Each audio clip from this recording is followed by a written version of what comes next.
you've convinced me. I'll probably try Saturday silent streams, although it's not going to be happening for like over a week because I'm going out of town tomorrow evening. Completely nullified now. I'll think about it. I mean, maybe I'll take a vote in the Discord. Like maybe I'll have people vote on it, on whether they would prefer it to be like pure silent, like literally just chill music, not even gameplay or comms, or if you guys Gonna be literally want to 1-to-1 watch me team up, play the picking up game a and hear vitality me buff play the that's gonna game, enable him to be a little bit more aggressive than maybe he otherwise because would be. I on don't Mirage. listen to music Mobility, while I'm though, on gaming. GT is pretty nice. Like, it would be Wow, music just from for the stream. downtown, but that's a Because vitality music buff while I'm Mirage, gaming not is a being killed distracting. by any stretch of the So it'd imagination. basically just be for the stream. I guess I could have it on in the background only for you guys to hear and combine the two. Going the way of Buff enjoys. I don't know. Looking really nice. Maybe I'll here. let Gonna you be guys stealing decide away in the the urn as Discord. well. And they're looking to run that across the map. Not really all that much to stop this. In the middle of the map, you're going to see empty dreams here. Yeah, on it's the probably Talon, something but small. Again, not too much to do there, but in comes the Hero Domini. Big value from that at this stage of the game here with the farm that is had, but just can't quite find the engagement to lock those players down, and it's going to be Buff Enjoy's escaping. Imagine not it's another taking massive any deaths update there, and Yoshi's that just would've been been trolling really us. He's got critical all for these Sunny updates Sniper, like given all ready that to go. was It's just lost one massive to one get after at the least other. a kill there. Yeah, I would have loved to find something. Instead gets Jack Deadly. Burn, I believe, dunked by Buff and Jars in the chaos. And that hurts. You know, and just missing those Air Domini shots. Feels like if he hit all those, maybe he would have had the kill. On to Vrake. Vrake's going to be pretty happy to get out of that one. Still has Lasso now. He's going to be able to get active anything. once again on the map. And it feels like from Fair in enough. comparison to game one, the activity gap on the map is much smaller, right? Buffinger is able to be a lot more aggressive in terms of where they challenge for fights. Sonya, though, able to maybe sneak away a center on the opponent's side of the map. Always a nice little bit of farm to pick up in a contested game. Yeah, pretty huge. Counterspell the next item there that Sanya Sniper has queued up. Looking to dodge those. They were grouped lassos, ready the for that concussive bebop combustion, push. etc. Oh, Speaking of dodging jeez. stuff, you got to get out of this position. Talon, Empty Dreams, able to escape. Looking to get back into the fight now. Teammates there to maybe take the brunt of the Taz, you're damage. mega But dead. speaking of which, Taz is going to get decimated there in the front line. And Buffinjoy is controlling space again. Big numbers coming in, though. It seems like Abrahams, they want another bite at this. They want to maybe punish some of these players. Mid boxes, pretty significant amount of economy to claim. Cosmetical gets into the fight, but gets absolutely bashed into the wall. Oh my Deleted by the gosh. trap. Well Cosmetical played. doesn't even get his Sniper shuts ult down the off. He Eternus dies so before fast. the concussive can come down. Ooh, And the there goes Owl the bird finds too. the finish onto D-Mob, picking up a 5 streak for Empty Dreams, adding another stack into the cap. So Taz does go down, but maybe Buffinger's not ready for the massive response out of Abrahams. They brought everyone to that engagement. The killing blow movement all there. That's actually so wild. But hey, you know, I guess there's no points in it.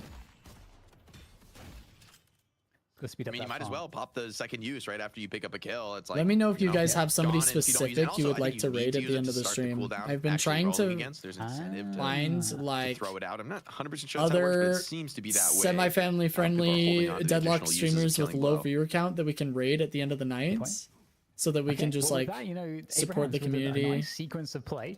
That's going to bring them back into. But let me know if you guys a have spot where, somebody you know, that you've like momentum watched was kinda before going back to or would be Buffinjoy. interested Buffinjoy were dictating in all these fights, but that feels like that really brings doing it a back raid even. on at I've the got end to of the say, night. Sanya Sniper playing very well on Venator, like finding the key fights, key positions to get the damage in, and also staying alive, honestly, in a lot of the spots where things could be problematic. And speaking of which, getting chain ganged here, can he stay alive in this? Is there any save for Sanya Sniper? Pulls out the damage. Iradomini coming on through. There's a connection onto the Billy, but it's got to dodge these lunges, and this is getting very dangerous. No ultimate there here for Apollo, so can't shut him down. Able to take the fight. Honestly, 1v1 gut shot does do some extra here for Sanya Sniper, but it might not be enough here. Trying to dodge around. Sanya Sniper, can he get another cooldown off for the gut shot? No, denied, and his bag is stolen as well. And Break got out. Dang, Yeah, that's nice crazy. run down here from Apollo Obikin. got Just picked? overwhelms Yeah. the carry on the side of Abrams, and there's an unstable I'm rift going out of to my claim for comfort. the I'm victor. trying Xerxes Haze. also goes Let's down go, in that Heather. contest. But with so many players Good split luck, around the Heather. map, this seems to be Try another Shelly's rift dagger to go build. the It's way mega of the troll, but Buff it's Enjoyers. probably They bring really numbers, fun. They get rewarded. Geist gets unfortunate Yeah, Apollo timing with for all the her to come buffs into the is picture in looking like picture he's here. getting Gets picked stomped by the again, Walker. but In I the don't know end, how though, she's still gonna impactful claim he that is. prize. Just barely in time to avoid a second stomp. D-Mob, though, maybe wants to punish that as well. And Al comes in to maybe slow the chase down from Billy. I actually prefer pick But as Haze players and come find back it up the the spawn, easiest way to play Abrahams, Haze. they want to get some punishment So if you want to kills do off like as a regular Tyler pick Hassan. Haze build, it'll probably Both be players out the for a moment, easiest but for Obicam you. feels caught Because all dead you to do rights is here. run I mean, around surrounded by invis, Abraham's find players. So somebody, nice hit movement them with to a delay the sleep inevitable, dagger, but curse MPG them, is and just then too clean to let ult. that And kill go. then if they start to Yeah, get I away gotta from say, you, know, you press we've talked a warp lot stone about Science towards Sniper them, and and then the they impact just with die. that heavy farm. It's pretty simple. But, yeah, I gotta say, you know, MTG I'm has doing been a against pretty bots right now. class and consistent act. Yeah, in you could terms do of a couple damage bot and really games with picking up Haze these key and, like, engagements and fights and damage. decide So yeah, great how you performance from him wanna- so far. And Oh, I gotta excuse say, me. you know, it's Science How Sniper. you wanna Science Sniper play her? trouble here. Like He's which build? actually, there's a few players. He's gonna be very careful. There's no support in the Whoa. immediate vicinity. I believe There could be a cube in his future. There we go. Saint has arrived to keep him alive. Gotta be very careful though on the carry. You do not want to find yourself going down early hit. Yeah, nice counterspell usage from him to block the 7 stun. I'm also curious Solid to counter see for how that. Zergy Current does with contest, 7 with the Billy recent trying to battle for it. changes. Does be able to just snatch it off the back of Bebop, maybe thinking about the possibility of getting some kills, but Arzo is also here pumping damage. As much as Billy is running for the hills, there's assists coming. There's no way Billy Taz has gets gone out, quite right? deep for this. A few seconds for that rising ram as he Oh, no, gets I poked think on his way Team out. Love The is bird on him. is going to connect, and the finish is Oh, there no, for Together. he Finds healed that a execute, lot. and maybe there's more to be had. It seems like a big fight now for Shiv to really get snowballing, really get this ball rolling in the game. We are Still about to a see- lot of time to Oh, use those executes. no! Does miss actually. Demon a little too clean on the Execute movement. missed. That'll end the kill streak, but maybe still more to find. Shiv, HP available. No one's really looking for the kill. They're all trying to bring down Sonya, but he's done enough. I need to collaborate Down with just yet. somebody Overkill once who again, is willing really to desperately do hunting for this kill. annoying Does amounts find it in the of end, but generalized Maybe find educational some cleanups, although content no, hold on. Buffinger's and continuing put to bring together a numbers. They are guide gonna on lose a walker heroes for bringing so and many into the what team fight, their and in the end, role it's a 3 is for 3. and what role counters them. In the meantime, though, Empty Dreams. Picking Or up what a heroes low counter down which to the right heroes in side lane, general, maybe pushes not even by Speculative. role. I right to don't the like base this. guardians. He's Like losing just all his generalized where it needs to be and health. No one's specific where it helping him. needs to Okay, be. somebody's helping him now. They're going to start putting some damage down on mid boss, but I don't know about this. I'm scared. I'm They're gonna definitely go for not it. No, doing hold on. it. Maybe the timers are long I don't enough. like We're watching, generalized Billy's there too education, now. Okay. Maybe this will be a but- clean mid boss take. Or I don't like creating it, right? I would collab on it though. Talon's looming though, and also the bird is available. Well, it would Here mainly comes the be a challenge, video. looking to meet the challenge, the lunges. Like just we would forcing put, them away. like I guess we could stream the dropping. Is putting anything to together stop of the this? video, but In comes the ball to ultimately it roll would through. be There's for some a video. stuns. There is So that two you guys could for Buff reference it enjoyers, and anytime, one crystal like, goes to Abraham's. Hey, I'm So like go to Abraham's the actually chapter doing a on good job on the Pocket. Like challenge. I'm wanting to learn Pocket. What Doing decently, counters but Pocket? Buffinger still fighting this And one we out. would Needs go some kills over for like Abrams that wanna hero stabilize this fight. counters, Buffinger's holding on to a itemization double rejuve. counters, Seven gonna be coming back into this positioning fight, loaded counters, and like ready just for bear, everything, so there's you not know what much I mean? time. Abrams, they need to find these kills, Like but what instead they find what only counters death. guys? Buff enjoyers. Silence, A confident curse, mid-boss call from Obakim, and it'll CC. pay off big time as they seize a huge advantage in this game. Sonya wants to clean What that counters? last rejuve back if he can. Maybe try 7. to escape with his life, but it feels like that's Spirit asking a lot. nukers, Buff enjoyers ICC, readily choose available instead to just non-ultimate kinda CC. reset this position, take that rejuve into the next team fight, and Generally they pick do come up heroes. the victor in that trade. Spirit nukers counter. I gotta say as well, for me, I think two of the deciding factors, M1s like bringing Buff in and the early Joes game? back into this game, was In that mid-game? they got really fortunate Just on the little rift things. spawns in both occasions, in terms of the timing and also the side of the I just map. don't want to put it together, I but I'd think, be happy to be a resource for it. Just You know? to stand on my soapbox. That would be my for a collaborative second. effort. Is like I do not like I'll variance. answer in the questions, objectives. but I don't feel want to put the video if it- together. I feel like a change that I would love to see is just knowing which side it's going to be on with more time in advance before it spawns. That would be a change I would want to see. Yeah, the randomness from the rift is significant now. I'm Definitely sure something there's that teams stuff have out to take there. into account, at I least just on don't know this how current patch. updated it is.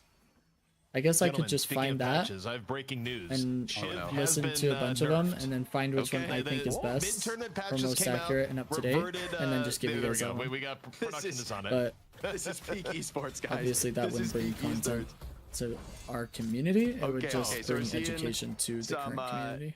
Wait, are these nerfs? Okay. So they just basically got rid of the melee. Right now, the on build I'm Slice and using is Dice. called Actual Full It's not Spirit that bad of a Haze. I change, didn't though. see that message until They now, slightly Heather. nerfed the But killing good flow luck on threshold. that. This is, I think, a very minor change. The biggest Good change is, luck. okay, no more global amp. Instead, we're back to the spirit damage and spirit shred on the Slice and Dice. So maybe these gun shiv builds are going to be short-lived. Interesting. Okay. I mean, Heather, that is This is the last quite time the we'll Spirit short-lived Dagger shivs. builds. Yeah.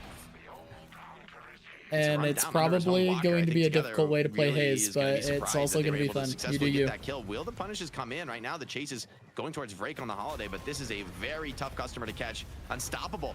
Keeping this Stormcloud up through the knockdown, securing a walker take, and just nobody can challenge Zergy with this ultimate maxed out. Unstoppable comes to an end. Zergy's going to back out for now. Looks like that rejuve is starting to run out. Instead, they're going to look for a kill on the Venator in the side lane, but this is Venator's dream position, right? Holding down a corner in a small room is not the place you Dang, want we're to going to challenge get a him. second walker here, it looks like. Yeah, it's starting to look pretty rough here for Abrahams. Gonna be losing another walker here as well, and not too much to stop this. Holding on to as long as possible there. Great For timing. the ult, and it's perfect. Oh, it's a cinematic finish with the lunge. I personally think Apollo's ult being able to be But held does he have the skills to get out? indefinitely is Everything's on broken. cooldown now. The rundown I think gang they is should here. have a Nice timer. Use of the sigil though, really showing It off can what's be a possible decently momentum-wise. timed Shiv, thing. Bebop Like, gonna ensure it can be there is long-ish, a finish there, and but hold on, who infinite came in to help? Little seems Savior Buddy Syndrome kind of Cosmetical. ridiculous. Also goes They down, can and buff him honestly, in other Fenrir's areas has if gotta they be want. doing If they feel like pretty nerfing nice him on, is on the owl stack. Even unrealistic. with the nerfed 8 But Spirit Power, he's been getting a ton of owl kills. like maybe add impact definitely have damage to and peek at then that the in a bonus moment. damage after, if that's not already a But I gotta thing. say, for them to make that change so soon We gotta after use the patch, this. it feels like it was like a mistake that it made it in. I mean, it Because- feels like the stats must have been crazy, right? In pubs, for them to hotfix Yeah, just one character like add that, impact maybe damage the since pub that stats isn't are a little a out of thing, control as we for just Shiv. checked right now. And those two kills, I mean, Um, speaking of the stable rift, right? The yeah. last couple have been pretty favorable for Buffingers. This one looks to be uncontested. I mean, just off the back of getting those 2 kills, like, yes, you get a Walker on the other side of the map for Buffingers, but these are some very buffed minions. There's no Walker on this side of the map to take, and so I wonder what Abrahams choose to do with this lane push advantage. GT's hanging around, so is Shiv, so they might actually look to try to assist these minions. It does feel kind of worse because, like you say, you kind of have to put resources behind clearing this, and that's going to give the team that has the troopers. And again, more Billy pressure on able the to map. freely heavy melee troopers. Yeah, maybe nothing is quite strong enough to deal with. Another earn dunk, by the way. This one, I believe, goes into Zergi's bank account, who is just getting filthy rich right now. 35K for the 7. Yeah, so whoever is assisting you getting the souls at the end with you does get a bit of a split. Okay, so interesting though, because the top 3 players that have the most farm, it's so interesting actually, because the top 3 players that have the most farm are the exact ones you would want for Abraham, so that all makes sense. Yeah, they're definitely splitting the resources more. 7 is going to be asked to do quite the hyper carry job in this game. And he's gone for a more diversified build, like even buying the bullet resilience, which is maybe makes sense this game with, so much bullet damage coming in from Venator and Geist and even Bebop. Decent amount of gun damage in his build here. But not an item we often see picked up on 7. So I think Zergi recognizes he needs to be tanky in this game. If he gets focus fired and killed out of the fight, almost any sacrifice would be worth it for Abrahams. When you put all your souls into one person, it needs to pay off, right? He needs to have a high impact team Interesting fight. that 7 a lot of is cash to running spend, right? bullet I'm curious Resil. what the next buy is. It's going to be Leech, so okay, this 7 is going to be very tanky and very able to take long sustained engagements, not reliant on big cooldowns like Infuser, and instead really playing for that hybrid damage. Okay, well the map is very pushed here. Every lane, huge priority for buff enjoyers. You got Abraham's playing close to the base. Just a 10k difference and an advantage, marginal in terms of the stats at this time of the game. So we'll have to see exactly what the plan is for Abraham's. I don't to know, this burst game looks out of like this it's prison that they going kind the of way find of themselves buff in. enjoyers And so with Midball far. spawning soon, the next team fight is going to be pretty impactful. Yeah, mid boss could be decisive in this game.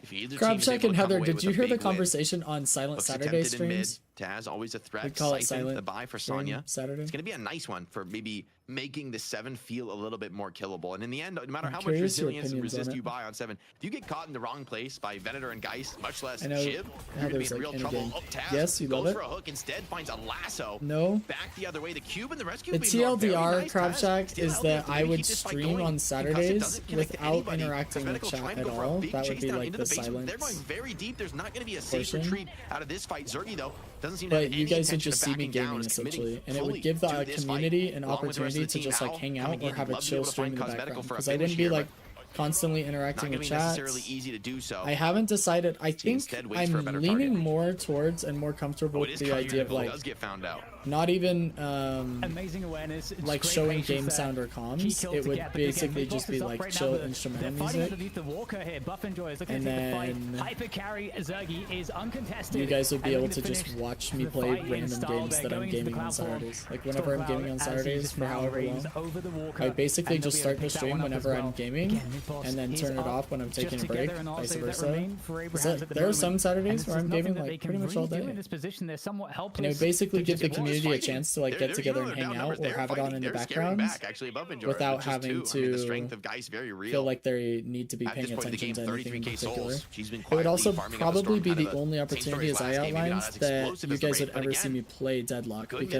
because push right now. I don't know that this is almost all of contestable my with Sonya content out is of the fight for dedicated 50 towards seconds. educating That long others spawn rather really hurts. than Even without entertaining them with my Infernus or gameplay. Mirage, Right? I mean, Zergy's still alive, and I don't know if anyone's strong enough on the Abraham side to challenge the 7. I would say you should let people in the voice with you and stream it in Discord. That's a good idea, Heather. I might do that on certain days, but like, Crystal's dropping down. also, only 3 players like there has to be some sort of separation, otherwise it would just feel like I'm streaming 6 days a week, right? So like if I'm not talking to, like if I don't have to socialize with anybody, I'm just gaming and doing my thing, but I press start streaming in OBS and that's pretty much the only difference. Does get a parry, but it's I not think gonna I could make do much that. difference But if in I the was like end. in Discord interacting with you guys, Zergy it would probably feel on like fire I'm now streaming and too has much. just I'd probably skyrocketed start to in be soul, like some of those feeling kills, some right? sort He's of at burnout. 45, he's gonna But there hit may the be full build here Saturdays on when I 7 am feeling that I could do pretty that, shortly. and I could announce it in the Earn is Discord when snagged I by go Break, live. and this one should be a I could pretty probably easy be dunk, like, hey considering guys, I'm how in the scared Abraham's Discord. have to Feel play free to right now. join in on voice I do and hang actually out wonder, or Jake, whatever. if the math is a little bit different, Even if it was on just how temporary, much you value something like that. sacrificing lives for the lower percentage chance to steal a rejuve. Now the rejuve is 3 minutes instead of 4. Yeah, you wonder, like, maybe Abraham's. I probably in need the to fullness add of a time, bot maybe command not going that for is a contest like exclamation that. point That's, silent stream. relatively low percentage, I'd say. That way, when somebody But it asks comes down to the what's parries. going on, Buffingers are able to if find you them guys this are time. there, like I don't know how often you They're guys in a would pretty be strong position, watching I it think, on to equalize this Saturdays, like series now. even if you had it in the Send us to a background. decisive If game somebody 3, maybe asks what like the fans what's are gonna going be on or hoping asks for, a given question, the pedigree of both of these squads. that you guys could And type Buffingers feels like they've righted the exclamation ship, point right? silent This is, stream you know, until it becomes like a from here little bit on out, more right, it's well very known clear that that people there's understand an what's going extremely on. different tenor Because there's in going to this be game. like first time In chatters that large come in part and due to, ask I me think, Break and questions or Overcam whatever, have been so and they're just active like, this game, all right, so this ready to streamer get into the sucks fight. because he's not They've been able to answering. punish Taz, although Taz hold on a very And we deep would have hook. to He's at have 30 some full deep sort of instead. like Buffingers have to double down, explanation, bringing you know what I everyone mean? to this fight. You cannot give up a kill onto that 7. He forced the team fight, but under some uncertain circumstances. No one on Abrahams is going down just yet. Taz maybe in trouble. A Ooh, 3-minute barely tally misses loss on, but Taz one there. rejuve has been So claimed. goes Taz down. goes down for it. The rest of Abraham's, though, still relatively healthy. I think this is a comfortable team fight for them thus far. Buffingers would love to be able to claim a shrine at this point. And maybe just back out. I mean, Abraham's still healthy on 5 players. I'm a little scared for Buffingers to stick around. They still have 2 rejuves, though, so maybe they want to make some value out of those. Dang. Low key, I was kind of hoping Abrahams would Insane damage close put it down by out Zergy. because I As am he gonna still have to end continues, the stream after Shrine this now getting focused because we're gonna have by dinner and then I'm Buffingers, gaming still with my 2 brother in rejuves. They about feel, 40 I think, minutes. more than comfortable to maintain this attack. So I was gonna hang out with the wifey before Just then. bounces off So I was of hoping that it Buffingers would at be this like point. the end of the And series, there but we it go, looks looking like for a this is patron going drop to a now. game 3 that Out I'm comes the gonna storm cloud miss. from Zergy, raining above Tragic. everybody in the base. You can't fight underneath this. Oh, nice spirit I'll snare. probably So well watch played game from 3 and James. all the curse NA cancels. games in any downtime I have Zergy's over ult vacation. activated by the charge Because shot like there for out in the those who air. know about That'll be boating enough to maybe get trips, it like back off, but Zergy especially says, when hey, we're in maybe Bear I wanna Lake, continue fighting this. Playing there's around the leech always after all, he's not almost very dedicated cooldown nap reliant, time. happy to bring the I spiritual don't think there's overflow ever been a boating trip to without like bear 3 in the naps fight, and this looks to be a in 3 bloodbath. days. Abraham's felt a little So desperate, I will trying to get some definitely counter be kills here, having and like Zergy some downtime when sniffed people are that out taking post-haste, naps just after being in laying the sun down all the day. damage. With this surge of power, And that will be me catching devastates up on the opposition, DLNS. and this looks to be game. Buffinger is cleaning up. Abraham's not able to mount a resistance, kind of desperate, stepping out of the base, trying to get some sort of a chase down kill, and a good call from Zergy finishes game 2 in favor of Buffinjoyers, setting us to that game 3. And it was hard Oh fought. There were my moments where it goodness, felt like Abraham Buffinjoyers, well had the lead, played. but it feels like the objective gameplay so much stronger for Buffinjoyers in this game 2. They felt completely different than what we saw in that opener. Who out there said this was gonna be a 2-0? Surely it wasn't me. Okay. I didn't say that. I said it was going to 3, right, guys? That's what I had. Okay, you guys.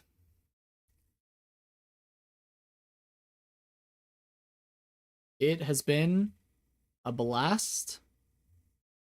I'm glad we got a few VOD reviews in today. And I'm glad we were able to watch some DLNS and chill out. Glad you guys could be here. I appreciate all the support. I will have a stream tomorrow. I don't know how short it's going to be because we don't know exactly what time we're leaving and whatnot. So we're kind of playing it by ear. But what I'm trying to do tomorrow is start the day off with a live coaching session and then get in as many VOD reviews as I can. And potentially pro VOD reviews. We'll just kind of see what we have time for. So I will see you all tomorrow morning. Thank you so much for supporting the stream. Consider joining us on Patreon. Thank you to our newest member of Patreon, by the way. And I will catch you all tomorrow. Good luck on the games with the newest patch of Deadlock as well. And peace out. Have a good night.